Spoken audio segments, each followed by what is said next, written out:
I stood barefoot in the middle of my own ranch, staring at two sheriff's deputies whose hands hovered just above their holsters. The red and blue flash from their cruiser lit up the still surface of the lake beside me. One of them, a tall man with a neat mustache, gestured toward my small canvas tent pitched next to the lakeside cabin and said, "Ma'am, you're trespassing. You need to vacate this property immediately." I let out a laugh, genuine at first. I honestly thought they were kidding. "I own this land," I told them evenly, arms crossed. "That cabin, that dock, this entire lakefront, it's mine, has been for over 15 years. Then the shorter officer stepped forward and held up a document, a printed complaint from the local HOA. According to it, a woman named Debbie Lawrence, who chaired the Lakeview Estates Homeowners Association nearby, was accusing me of illegally camping on what she claimed was shared community land. "I don't care what she says," I snapped, feeling my patience thin. "This isn't some public park. It's private property, my property, and that section of the lake isn't even within their HOA borders." The taller deputy frowned and radioed something in, all while giving my tent a suspicious once-over. "We were informed this structure doesn't have a permit," he added. "Do you have proof of ownership?" I shook my head, half amused, half boiling inside. "Sure do, just not the kind I carry around in a Ziploc while I'm out camping." And just like that, because Debbie had made a claim and I didn't have my deed on me, they gave me 5 minutes to clear out or risk being arrested for trespassing. I could feel my chest tighten, not just from anger, but from sheer disbelief. This was my ranch, my cabin by the lake, and somehow, this HOA, one I had never been part of, had managed to file a complaint serious enough to send cops to my land. That's when I saw her, Debbie Lawrence, strutting down the hill like she was royalty, with 2 HOA board members following behind,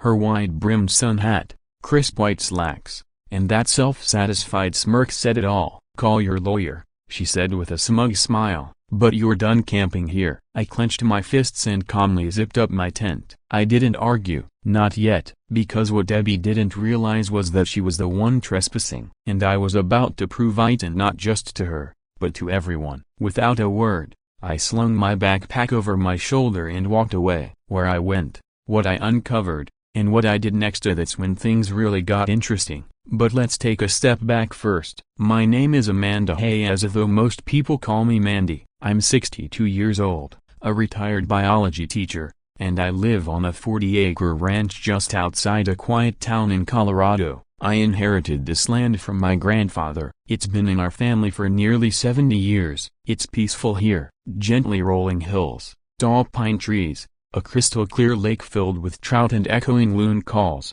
and deer that come to drink at sunrise. Since my husband passed a decade ago and both my kids moved to the city, it's usually just me and my golden retriever, Buck, soaking in the morning light from the porch. To me, spending a weekend by the lake in a tent wasn't camping, it was just relocating to a different part of my own land. I'd take a folding chair, a couple of books, and enjoy the old cabin that my grandfather had built with his own 2 hands. That place was my sanctuary. But things started shifting last spring. A new upscale development called Lakeview Estates popped up on the eastern side of town. Manicured lawns, uniform mailboxes, and homeowners rules for everything, from grass height to window curtains to how many times your dog could bark before it was considered a nuisance. I wasn't part of that HOA, never had been. My ranch sits west of the lake, completely outside their jurisdiction. But about a year ago, I noticed they were slowly expanding quietly, even sneakily. They built walking trails, put in a community dock, and installed a fancy security gate right at the road that led straight to my lakeside cabin, a road that belonged to me. One day I noticed a shiny metal sign drilled into a post at the edge of the road, "Lakeview Community A, private access only." The first time I saw it, I assumed it was a mistake. The second time, I yanked it out and tossed it in the trash. The third time, Debbie herself came strolling up to my front gate with a clipboard in hand. "I'm with the Lakeview HOA," she chirped. "You'll need to register as a landholder if you plan to continue using the lake access road." I blinked at her. "Excuse me?" "We've taken on maintenance of this section," she said sweetly. "You're using the road and the lake, but you haven't paid any HOA dues. So either register as a member, or stop using the lake from that side. I told her she was out of her mind. She smiled wider, handed me a pamphlet, and turned on her heel. That was just the beginning. They built a fake members-only picnic area on my side of the water. They claimed my fence was illegally placed. And when I refused to attend their made-up landowner meetings, they started taping warning notices to my mailbox listing supposed violations I was committing. I ignored them until the day I arrived at my lake cabin for a peaceful weekend and found a bright orange HOA sticker slapped on the door. Unauthorized structure A subject to fine. That's when I knew this wasn't just some bureaucratic mix-up. It was a deliberate campaign. Fast forward to the moment the deputies drove off. They couldn't arrest me. I had left voluntarily, but Debbie looked triumphant, as if she'd won, only she hadn't, because I had just made a call to someone I hadn't spoken to in years, my cousin Jordan, a professional land surveyor. And Jordan, he still had the original land records and maps that showed the true boundary lines long before Lakeview Estates ever existed. And what he told me broken bar what happened next changed everything. But just before I could set my plan into motion, something happened that escalated things even further. That evening, I was sitting in my kitchen, sipping on tea and sorting through old property documents when I heard the crunch of tires on gravel. A moment later, there was a sharp knock at the front door. I opened it to see two familiar faces of Frank and Linda, both members of the Lakeview HOA, standing stiffly on my porch. Linda held out a letter sealed with a glaring red emblem. "This is from the Lakeview Homeowners Association," she said coldly. "You are being fined $5,000 for trespassing, unauthorized camping, and improper use of the lake." They smiled as if they had just delivered a winning lottery ticket. I stared at the paper in disbelief, my pulse quickening, and then I said just 3 words, "You're all trespassing." They chuckled like it was some kind of joke, but I wasn't laughing because I knew I was about to prove them all wrong. What I did next, that's what made the cracks start to form in Debbie's perfect little HOA empire. Tell me, where are you watching from? Have you ever had a neighbor go too far, or dealt with an HOA that crossed the line? Drop a comment and stay tuned, because this story was just getting started. That night, sleep was impossible. I kept staring at that ridiculous fine, reading it over and over. $5,000 for camping on my own land and using the lake my grandfather fished in before half these people were even born. Buck lay curled at my feet, his ears twitching every time a floorboard creaked. Even he could sense something wasn't right. I went to the old cabinet drawer where I kept all the important papers, right beside my grandfather's revolver, which still carried the scent of gun oil, and pulled out the deed. It was all there in black and white. 40 acres, including the west side of the lake, the cabin, and the gravel road that Debbie's HOA now claimed as theirs. But what Jordan had told me earlier that diet shook me. "Amanda," he said over the phone as he scrolled through his digital archives, "you're not just the rightful owner of that lakeside stretch. Their dock, the new trail, even that security gate, they're all sitting on your land." I felt the phone nearly slip from my fingers. "They're the ones trespassing," I whispered.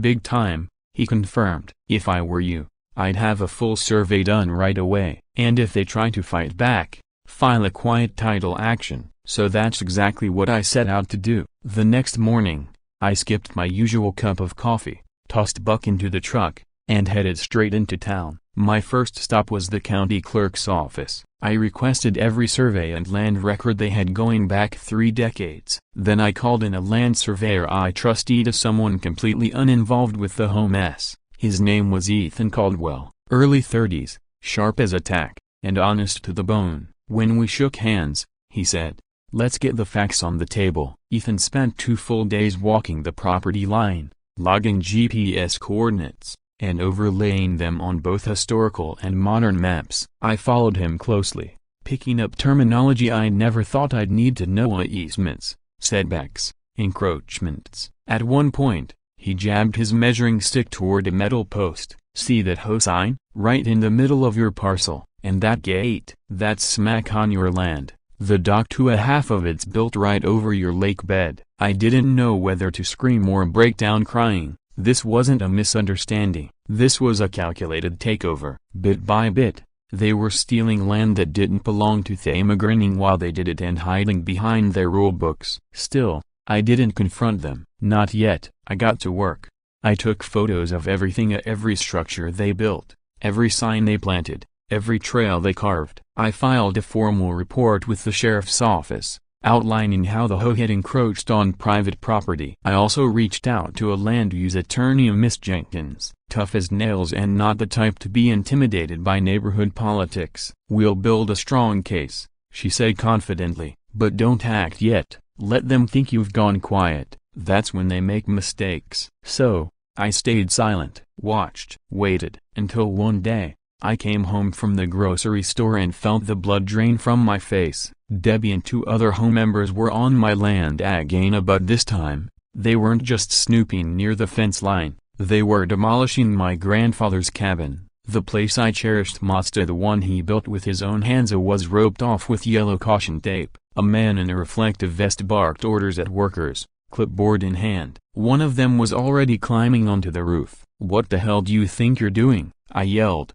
sprinting down the slope. Debbie turned toward me, feigning surprise. "Oh, Amanda, you're just in time. We've begun removal of this structure as part of our beautification plan. The board approved it." My voice trembled with fury. "This isn't your property. That's my grandfather's cabin. You have no legal right." Debbie just smiled smugly. "Well, since you refused to register with the HOA, and ignored multiple citations, this area is now under our supervision through what's called a nuisance clause." "Nuisance clause?" I echoed in disbelief. "It's for the benefit of the community," Linda chimed in from behind her, like she was reading from a script. "They were erasing my history." I pulled out my phone and started recording. "You're trespassing," I said, my voice steady. "I have proof this land is mine, and I've already filed complaints. You're all going to regret this." Debbie stepped a little closer, the smugness twitching at the corners of her lips. "You can scream all you want, Amanda," she whispered, "but you're old and alone. A broken bar, and nobody around here wants to deal with you anymore. You really think anyone cares about your old shack?" Before I could respond, Buck came tearing down the hill, barking like a storm was rolling in. The workers froze in place. The man with the clipboard stumbled backward in his boots, eyes wide. Debbie jumped, clearly startled. I whistled for Buck, calling him to my side, all the while keeping my phone aimed squarely at them, recording everything. My hands were shaking, and not with fear, but fury. "I want every one of you off my land, now." They didn't budge. "I guess I'll just call the sheriff then," I said calmly. That got them moving. Debbie narrowed her eyes, then gave a stiff nod to the others. "Let's go, but don't think this is over." She walked away like she still held all the power. But the truth was, she'd just made her biggest mistake. One of the cabin windows had been shattered. The front step was half ripped off. A layer of dust covered the stones my grandfather had laid by hand when he built the chimney. I dropped to my knees and scratched Buck behind the ears, trying to steady myself. As I stared at the wreckage, I made a silent promise. They weren't going to get away with this. Not anymore. The very next morning, Miss Jenkins filed a cease and desist letter on my behalf. We also filed a temporary restraining order to bar any HOA board member from stepping foot on my land until the dispute was legally resolved. But just as it seemed like things were finally calming down, another hit landed, and this one came from City Hall. I received a certified letter, stamped in shiny foil, from the town zoning committee. It claimed I was under investigation for illegal commercial activity because I'd rented out the cabin once through Airbnb for a friend's wedding the previous fall. The complaint, filed by none other than the Lakeview HOA, they were grasping at straws now, desperately trying to bury me under red tape. That's when I made a call that would flip everything upside down. I dialed a number I hadn't touched in almost a decade. Ben Carson, the former mayor of our town, one of my late husband's closest friends, and a man who still owed me a favor. He picked up on the first ring. "Amanda?" he asked, surprised. "Everything all right?" "No," I answered quietly. "I need your help. It's time this town remembered who really owns the land out here." Ben gave a short, low laugh, the kind that meant business. "I was wondering when I'd hear from you." And what he did next? "Well, Let's just say Debbie would regret ever setting foot near my lake. Where are you tuning in from? Ever had to fight for something that mattered more than anything? Drop a comment and don't miss what happens next, because things were about to get a whole lot louder. Ben didn't waste time. By sunrise the next day, his old navy blue pickup truck rumbled up my driveway, the same one he used back when he was mayor. I hadn't seen him in nearly 10 years, but aside from more gray in his beard and a slightly slower stride, he hadn't changed much. He walked the property with me, shaking his head at the cabin's condition. I still remember fishing out here with your granddad. He taught me how to cast a line on this lake, he said, staring through the broken window. I believe it, I said bitterly. And now look at it. Ben's eyes narrowed. Well, they're about to find out what happens when you mess with the wrong woman. Ben wasn't flashy like Debbie. His power came from knowing the system or really knowing it, the kind of quiet influence that moved mountains and small towns. And he knew every bylaw that Debbie's hoe had conveniently skipped. That afternoon, we sat around my kitchen table, me, Ethan, the surveyor, Miss Jenkins, the lawyer, and Ben, the former mayor, now retired civic pit bull. Together, we formed a plan. Ethan had finalized the survey. He laid it over a map of all the HOA's recent expansions, and the findings were damning. Not only was the dock planted squarely on my land, but so was the walking trail, part of their so-called dog park, and even one of their solar-powered streetlights. They must have thought you'd just roll over, Ethan muttered. Miss Jenkins tapped the table. This is clear-cut land encroachment. If they don't back off, we'll sue them directly, and we'll demand damages for the cabin, too. Ben leaned back,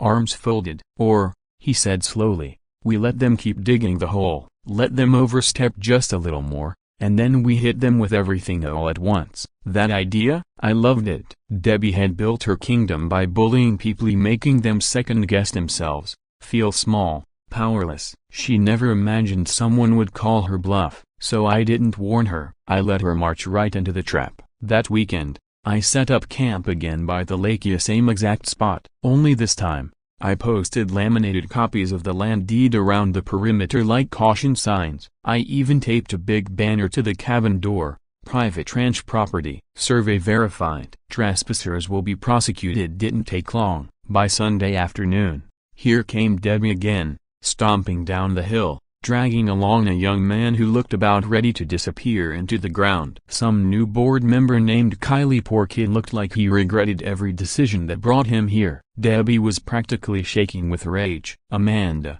you're really pushing it. I'm not the one installing picnic tables on land that isn't mine, I replied flatly. You can't just plaster signs and pretend you own everything, she snapped. That's not how property rights work. I didn't flinch. I handed her a fresh copy of the official survey. This land belongs to me, I said, holding up a notarized copy of the survey, neatly enclosed with a formal letter from Miss Jenkins. You've built a good chunk of your precious hoe fantasy right on my ranch. I pointed at the red circled areas on the map. That dock, mine. The trail, also mine. And that gate you installed at the road, entirely on my property. Debbie stared at the papers as if they had betrayed her.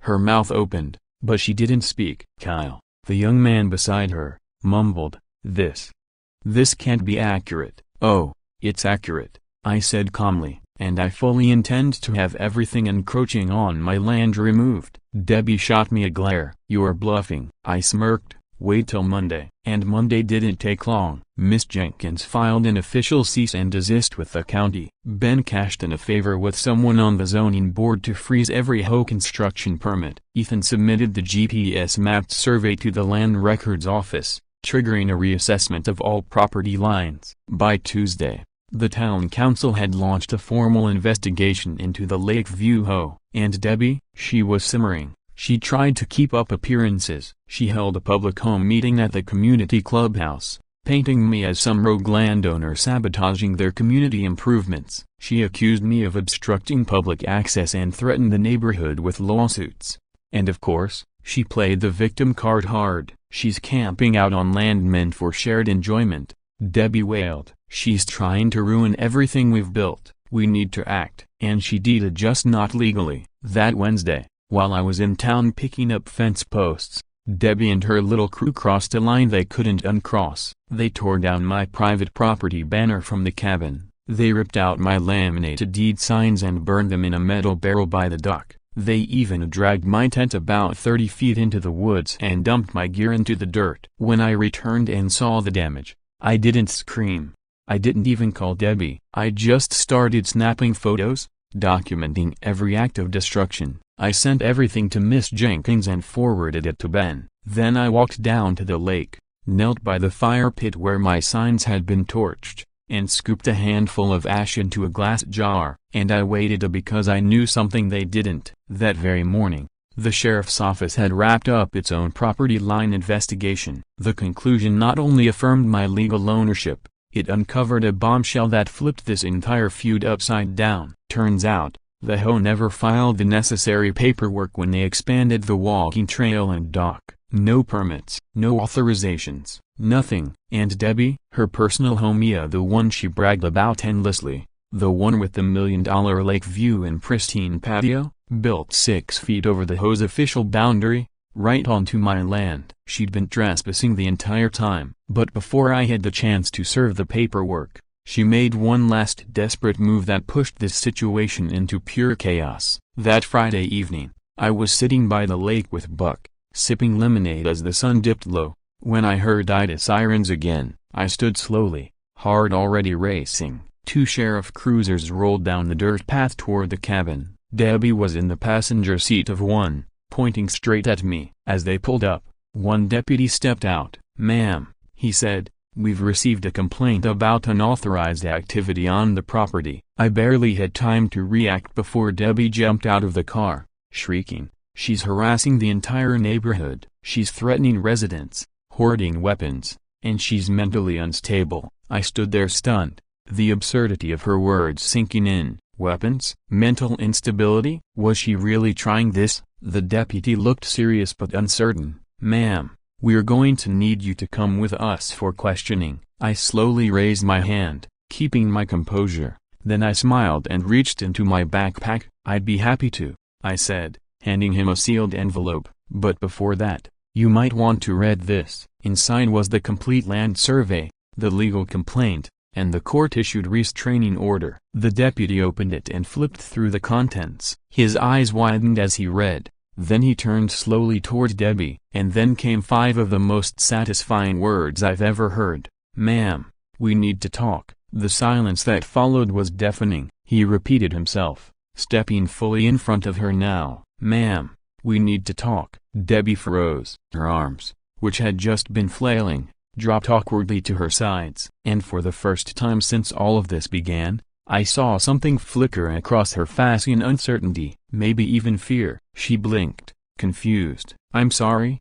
she stammered, her voice shaky. The deputy held up the documents. "These show this land is privately owned and that the HOA, particularly you, have been trespassing and making unauthorized changes." Another officer stepped forward, holding up the restraining order. "This is signed by a judge, Debbie," he said. "Effective immediately. You and any HOA officials are legally barred from entering this property until further notice." Debbie's face went pale. Her mouth dropped open. "No, a broken barn, no. This can't be happening," she cried out. Debbie's face turned crimson as she snapped toward me. "You tricked me," she shouted. I stayed calm, my voice cool.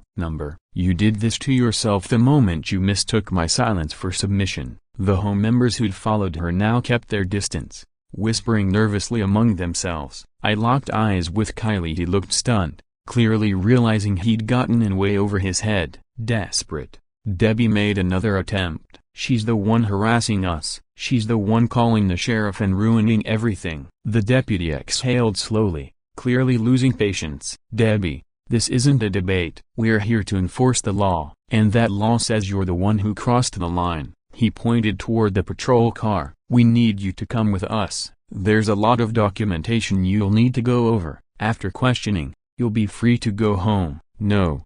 she screamed. "You can't do this to me. This is my neighborhood. I am the HOA president." But her voice cracked on the last word, no longer filled with power, only panic. The deputies escorted her to the cruiser. She didn't fight it, but her hands trembled. The rest of the HOA crowd scattered quickly, Like cockroaches when the lights come on, I stood there beside my weathered tent and battered cabin, watching it unfold like a scene from a legal drama. But it wasn't over. Not yet.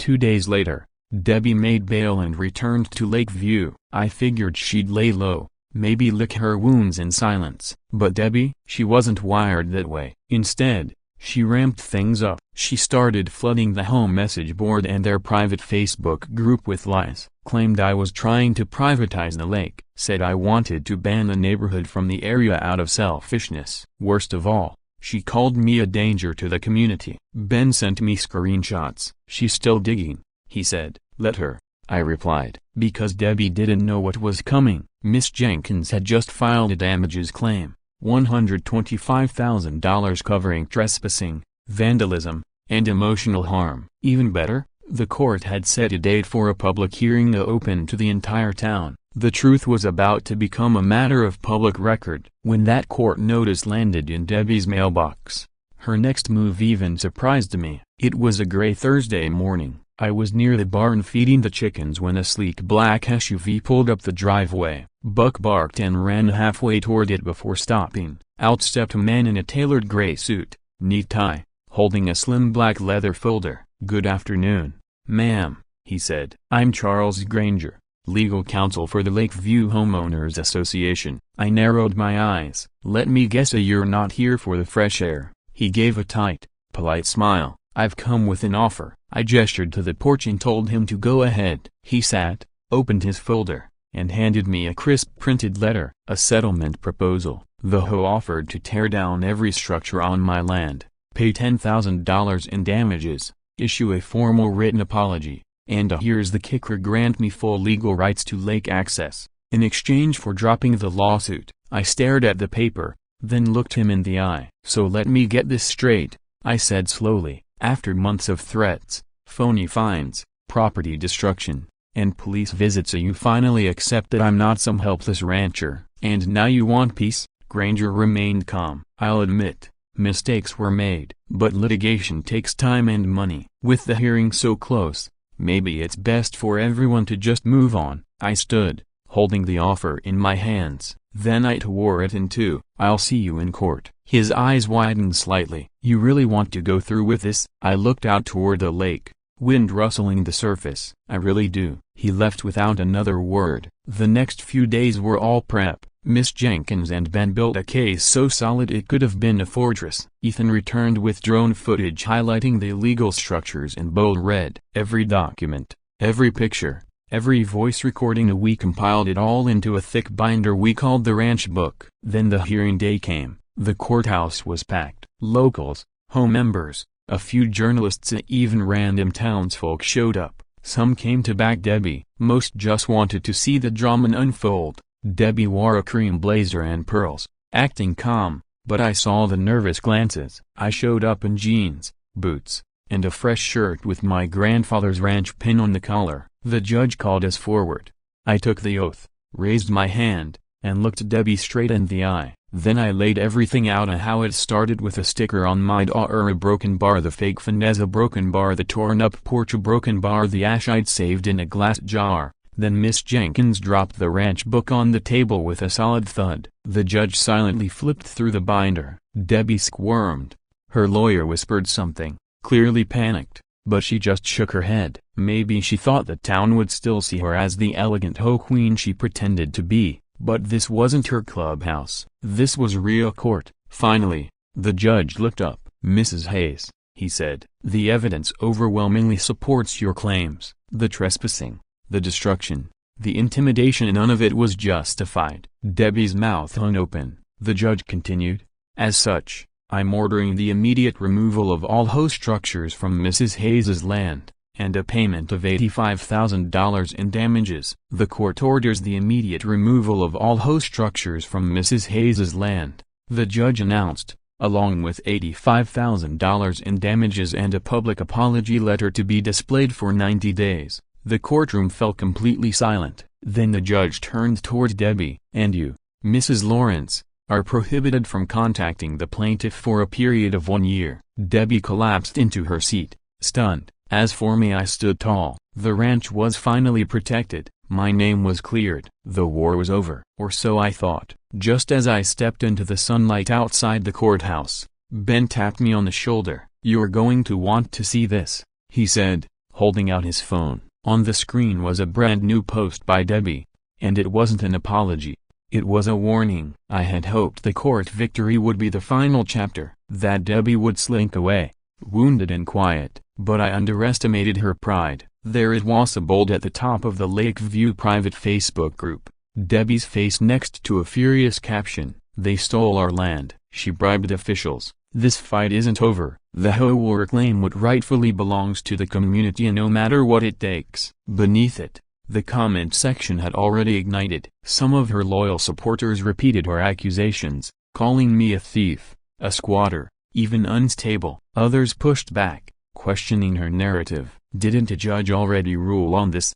One comment read, "Why stir this up again?" But the seed had been planted. Debbie was stirring the pot again, and her followers were falling in line. "She's rallying them," Ben muttered, scrolling. "Let her," I said calmly, though inside, the tension was building again. That old weight pressing down on me, the one I knew all too well. Only this time, I wasn't defenseless. I had the judgment, the evidence, and most importantly, the truth. Later that afternoon, I returned to the ranch. Buck ran ahead toward the lake, tail wagging like it was just another peaceful day. But as I approached the cabin, something felt off. The red banner that said private ranch property was gone. At first, I thought maybe the wind had yanked it down, but when I found the snapped stakes it had been tied to a clean brakes, clearly made by hand, I knew better. Someone had been here. And then I saw Ida spray paint, scrawled across the side of the cabin in big, angry red letters,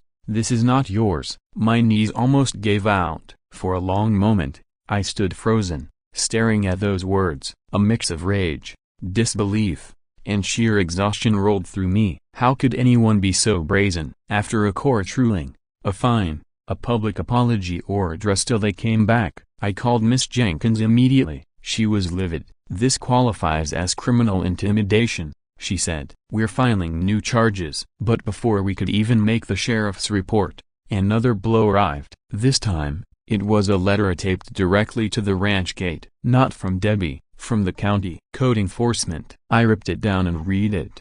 Apparently, an anonymous complaint had been filed. Allegations that I was keeping livestock too close to the lake, operating an illegal rental business, and creating unsafe camping conditions. They were even accusing me of turning the ranch into a commercial RV park. I laughed. Not because it was funny, because it was predictable. I called Ben. "They're trying to get the county to condemn the land," I told him. He wasn't shocked. "Classic home move," he replied. "When they lose in court, they try to use zoning to force you out." Well, not this time. I printed a copy of the court's ruling, stapled it to the code notice, and drove straight to the code enforcement office in town. A young woman, maybe in her late 20s, sat behind the front desk. "I'm here about this," I said, laying down the paperwork. She read through the complaint, then looked up, frowning. "This says the land isn't in your name." I nodded. "Flip to page 3. She did. And when she reached the judge's ruling, her eyes widened. "Oh my God," she muttered. "I am so sorry, ma'am. This notice should never have gone out." Right there in front of me, she stamped the complaint withdrawn. I walked out with a smile on my face. But I knew Debbie wasn't finished. That night, a knock came at my door. It was Paul, my quiet neighbor from the bordering property. He looked nervous, a beer bottle in hand. "Got a minute?" he asked. I led him out to the porch. He cleared his throat. "I just wanted to say I'm sorry, a broken bar about everything. About Debbie, the hoe. I had no idea it had gone this far." I gave him a nod. "It's been a rough ride." He looked out at the lake for a moment before turning back to me. "There's more," he said. "And I think you need to know." I overheard Debbie at the last board meeting. She was bragging about hiring a broken bar someone to apply pressure. "Pressure?" I asked. He nodded grimly. "She said if she couldn't win the land legally, she'd make it impossible for you to live here." His voice dropped. Her words, not mine. My chest tightened. This wasn't over, not by a long shot. This wasn't just petty retaliation anymore. It had escalated into full-blown harassment and potentially worse. Miss Jenkins filed for a protective order the very next morning, but before it could be served, things took an even darker turn. It happened around 3 a.m. Buck's barking jolted me awake. I grabbed a flashlight and an old baseball bat, then bolted through the back door. That's when I saw Ida flames dancing against the night sky behind the cabin. The fence was ablaze, fire climbing like fingers clawing toward the stars. My chickens were in a frenzy, scattering in panic. Buck charged the edge of the fire, barking furiously. I raced to the hose, hands trembling as I fought to douse the flames. By the time I had them out, I was soaked to the bone, my hands blistered, and the fence was nothing but blackened wood. This wasn't accidental. There was a melted plastic gas container left nearby, clear proof someone had torched it. Debbie had finally crossed the line. This was criminal now. The sheriff showed up within the hour. They took photos, collected statements, and I handed over the protective order along with documentation of every incident leading up to this. They promised to open an investigation, but I wasn't about to sit back and wait. The next morning, I looked Ben in the eye and said, "It's time to make it clear exactly what belongs to me." That was the moment we decided.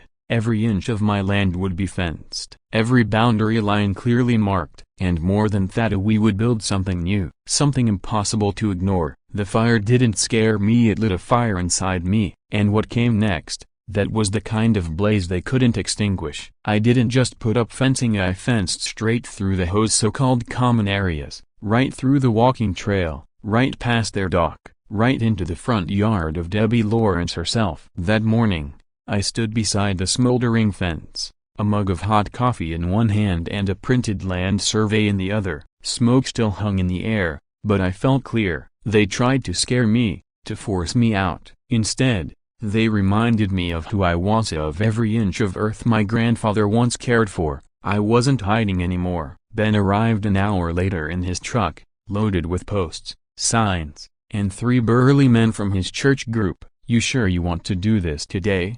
he asked. "I should have done it the day they built that fake HOA gate," I replied, tossing back the last of my coffee. We got to work. 40 acres, down to the inch, were sealed off. This wasn't some rickety farm fence either. We used steel reinforcements at every weak point, motion-activated lights along the border, and surveillance cameras every few meters. Every 50 feet, a clear sign read, "Private property. Trespassers will be prosecuted." And still, I wasn't done. I saved one section for last. The eastern boundary. That's where the HOA's beloved walking trail cut straight through my land. It extended from the lake shore to their fancy dock used for summer wine parties, costing them thousands. We fenced right through it, right over their decorative trail signs, past the shiny dog waste station they had just installed last spring, and when we reached the dock, I had my contractor dismantle it plank by plank. Soon,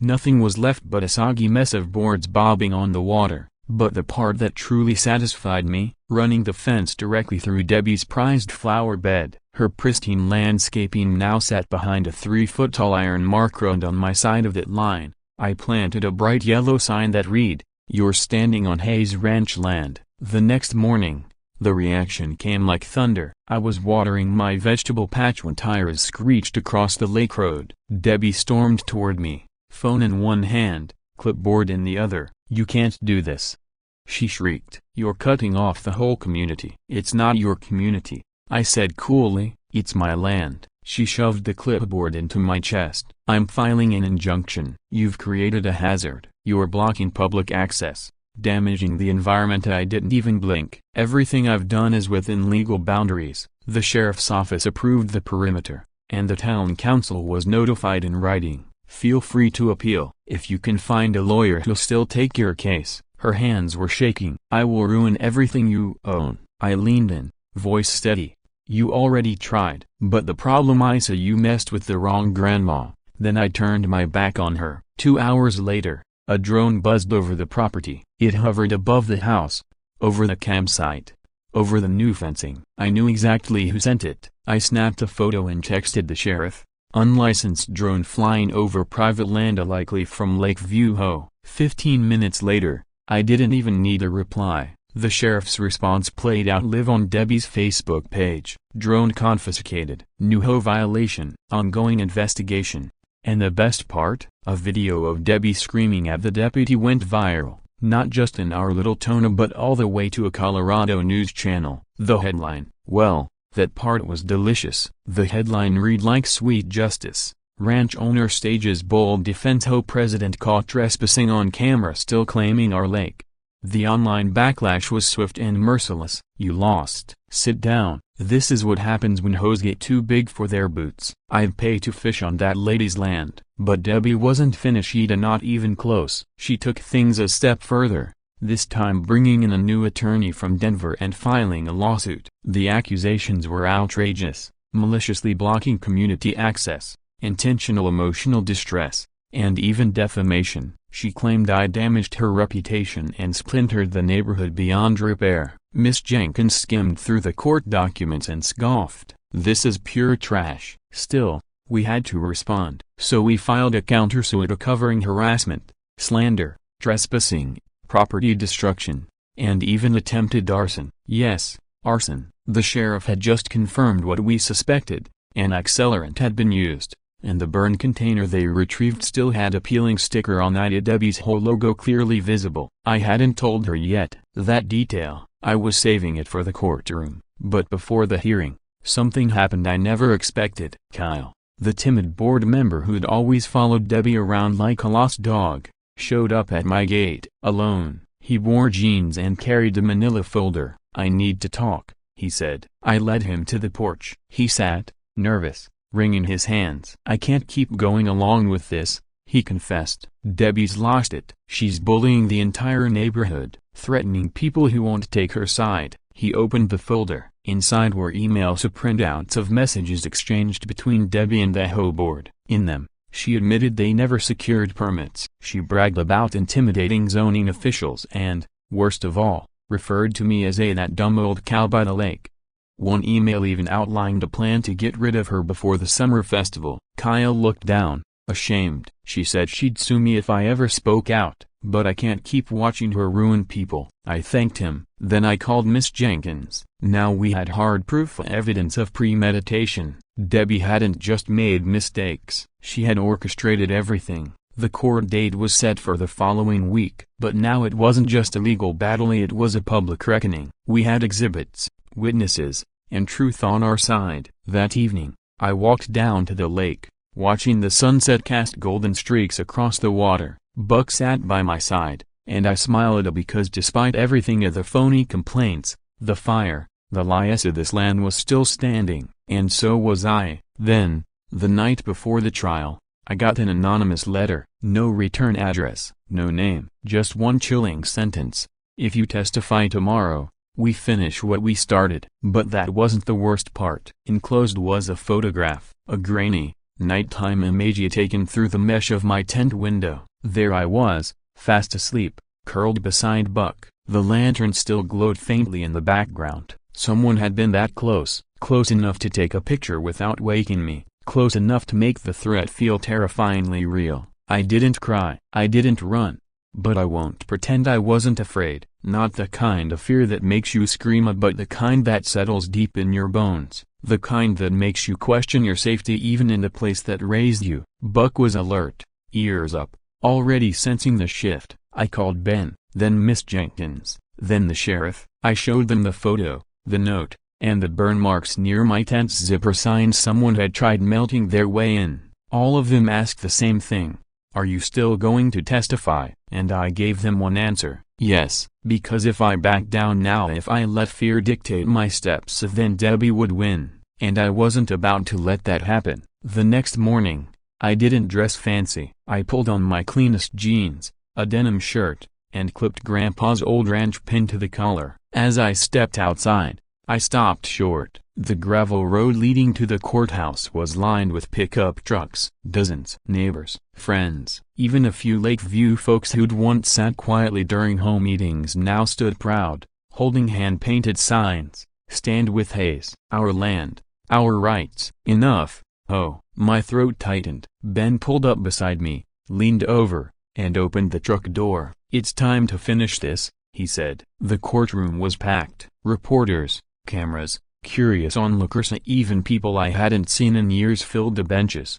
Debbie sat at the defense table, dressed like she was attending a campaign rally instead of a trial. Not once did she look in my direction as I walked past her. Miss Jenkins opened our case with precision. She laid out everything of photographic evidence, official land surveys, Kyle's signed statement, pictures of the scorched fence, drone footage, forged permit documents. Then it was my turn.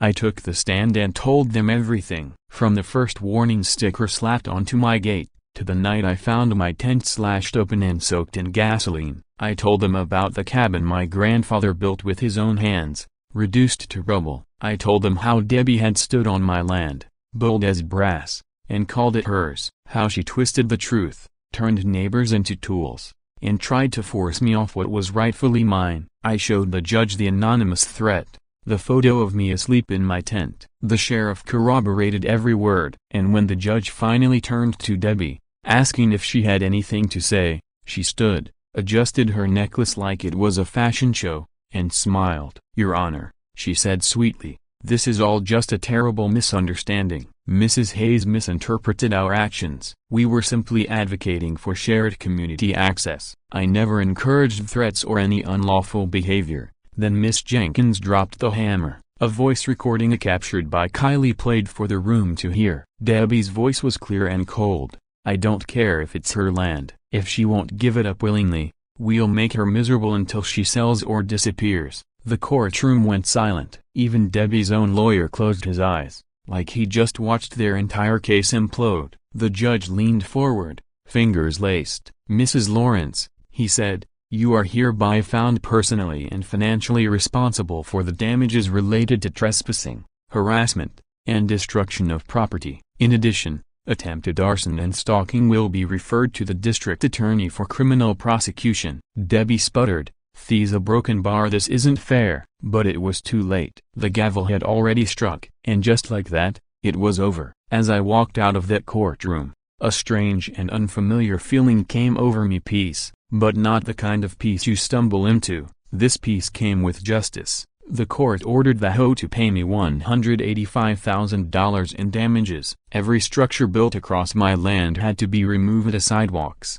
decorative solar lights, even that pompous HOA sign. They were also required to publish a public apology in the local paper for 12 weeks in a row and dissolve their current board. Debbie, banned for life from holding any HOA office again. But the real victory wasn't in the money, it was in getting my land back. Every trail, every tree, every patch of sun-warmed dirt along the lake, mine, forever. That weekend, Ben and I threw a barbecue to celebrate. Dozens of people came, town folks, even a few from Lakeview. And Kyle showed up too, nervously holding a six-pack. "I'm sorry," he said again. I nodded. "Takes guts to stand up to someone like her. You did the right thing." The next day, a letter arrived in the mail. No threats this time, just a handwritten note on expensive paper. "You embarrassed me, but you fought well. I hope you enjoy your land. I'm moving out." Debbie, that was the last I ever heard from her. Months passed, the fences held strong, the lake stayed calm, and the peace, it stayed,